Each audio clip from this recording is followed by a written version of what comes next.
साल बड़ा या 6 महीने 8 महीने के अंतराल में पूरा जीवन हम लोगों ने बिताया। कहने को बहुत कुछ है मेरे पास, लेकिन नरेश जी मेरा शब्द आज इतना भावुक कर गया कि शब्द थोड़ा सा आने में समय लगेगा। थोड़ा सा मन में विचार तो बहुत सारे थे कहने के। 60 साल की जीवन आदरणीय जीएम सर मैंने यहीं बिता दिया पूरा। 1964 में भालूवाड़ा हॉस्पिटल में मेरा जन्म हुआ। मेरी माँ, मैं अपने आप को भाग्यशाली मानता हूँ कि माँ पिताजी के साथ मैं आज भी रहता हूँ और दोनों मेरे साथ रहते हैं। 1964 में जब जन्म हुआ तो जमुना सैसव काल में था। सैसव काल जैसे कोई बच्चा पैदा होता है 2 साल का होता है, तो जमुना मेरा 2 साल मेरे से बड़ा है। जमुना को मैं अपने से 2 साल बड़ा भाई मानता हूँ। जमुना 62 में पैदा हुआ और 64 में मैं पैदा हुआ। 69 से सर मुझे पूरी बात याद है। मेरे मित्र मंडली बैठी है, मुझे, मैं अपने माँ का बचपन में दूध पिया और मुझे याद है सर। मैं 5 साल की उम्र तक मदर फीडिंग किया, माँ का दूध पिया 5 साल की उम्र तक, और 4 साल से मुझे सब कुछ याद है। इस नगर को मैंने बढ़ते हुए, बनते हुए, संवरते हुए और आज उजड़ते हुए भी देख रहा हूँ। ये कहने मुझे दुख नहीं कि मैं कहा ना सर पैदा होते हुए नहीं देखा, लेकिन बढ़ा मेरे साथ ही जमुना है और सजा सवरा सब कुछ हुआ, और आज जमुना उजड़ने की कगार पे खड़े हैं, उसके भी गवाह हम ही लोग। मेरे मित्र यहाँ बैठे हुए, राजू मेरे से 2 साल छोटा है सर, उसकी बहन मेरे साथ पढ़ती थी। नरेश सन 75 में आया, 76-77 का साथ है मेरा नरेश का, और आज इतने बरस हो गए हम दोनों कभी अलग नहीं हुए।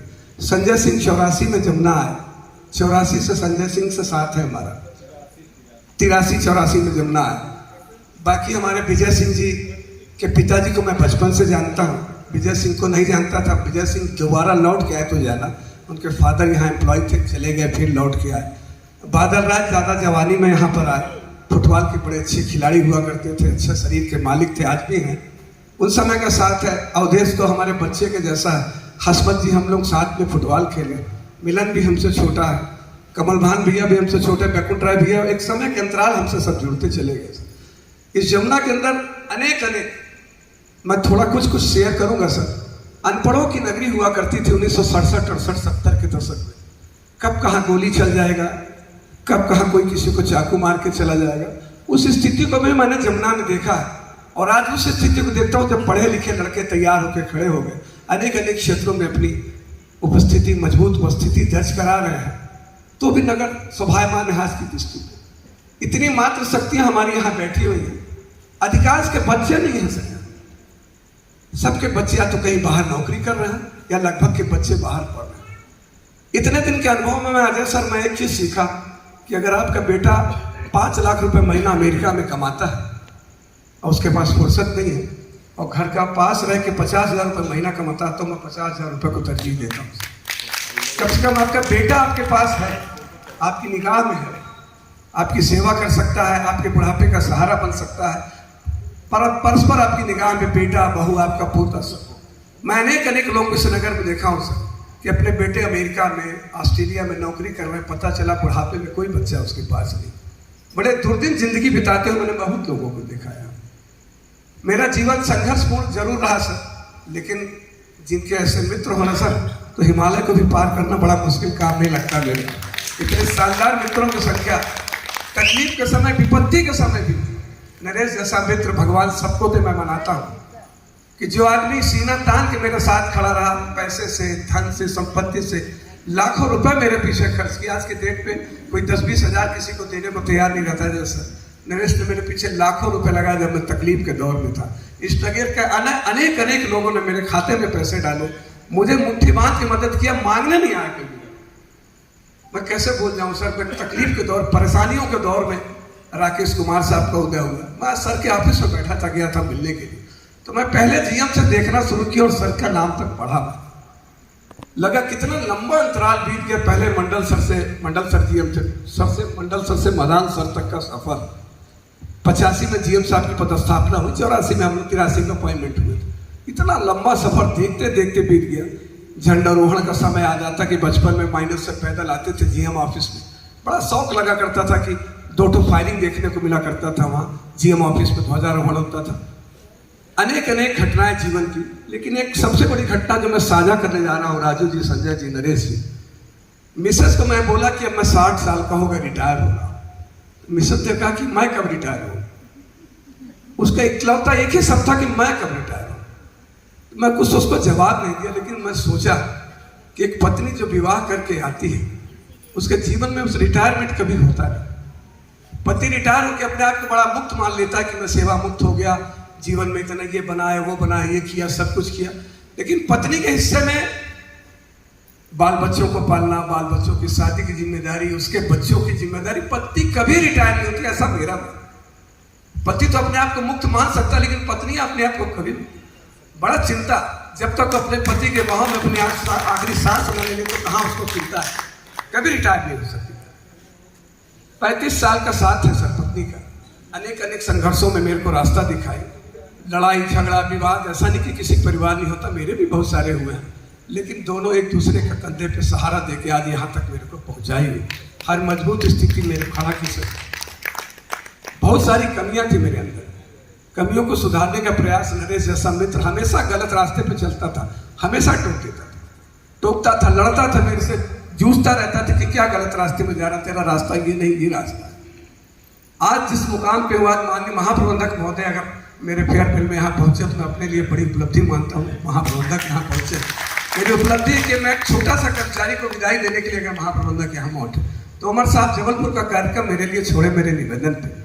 हमारे राय सर यहाँ बैठे हुए, निश्चित मुस्कुराता हुआ चेहरा, मेरा छोटा भाई। मैं सबको बताना चाहता हूँ, भगवान ऐसा भाई सबको दे।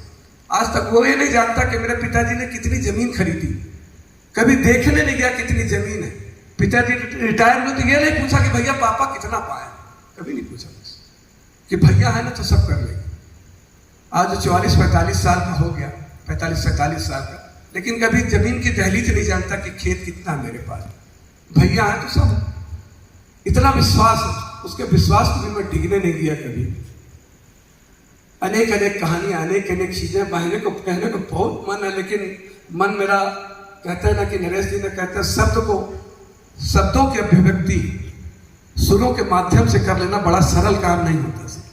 शब्दों की अभिव्यक्ति सुरों के माध्यम से नरेश जी ने किया और मेरे लिए ही गीत तैयार किए। राजू गुप्ता जैसे मित्र हैं मेरे, विजय सिंह जैसे लोग, सभी लोग यहाँ बैठे हुए लोग, अमरिंदर जी हैं, बैकुंठ राय जी, मिलन जी हमारे, एक छोटा सा बच्चा भी हमारा अभिषेक आया हुआ है।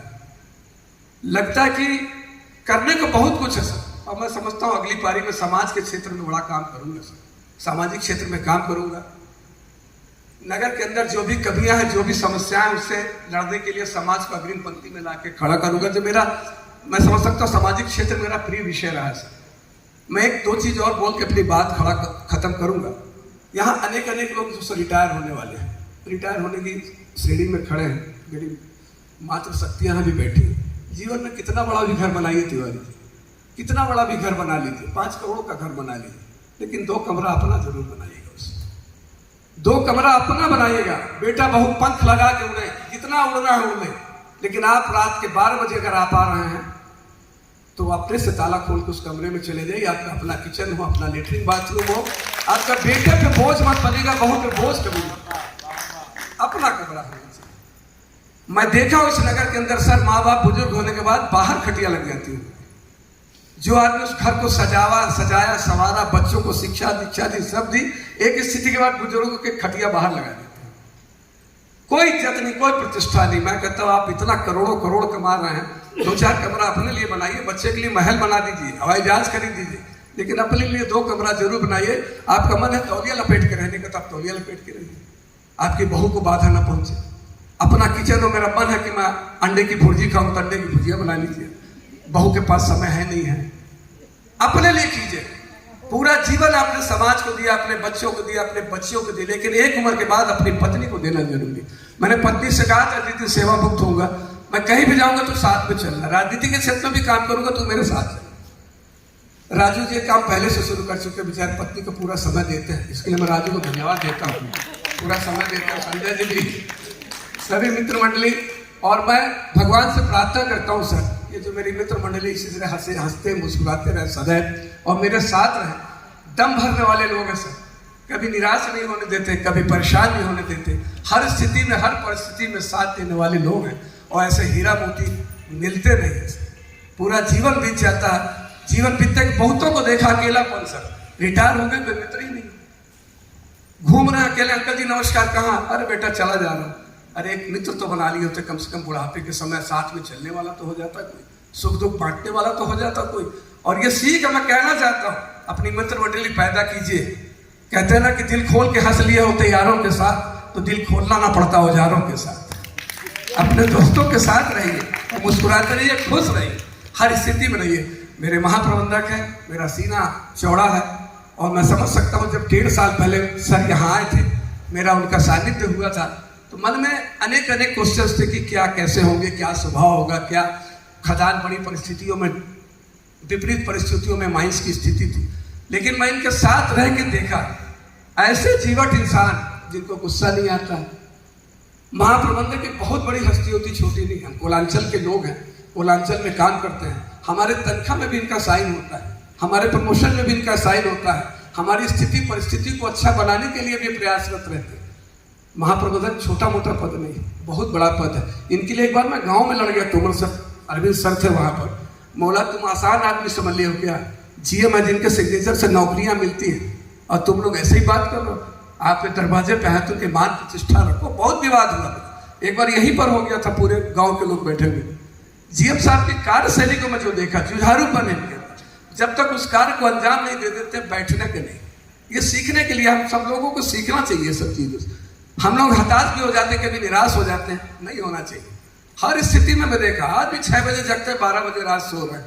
आप मोबाइल ऑन कीजिए, दिन का मोबाइल ऑन रहता है। अभी मेरे सामने पटेल साहब सर्वे ऑफिसर है, मैं बैठा था सुन रहा था, बनारस गए, घर में तबीयत खराब हो गई उनकी, सीरियस हो गए, डॉक्टर जवाब दे दी।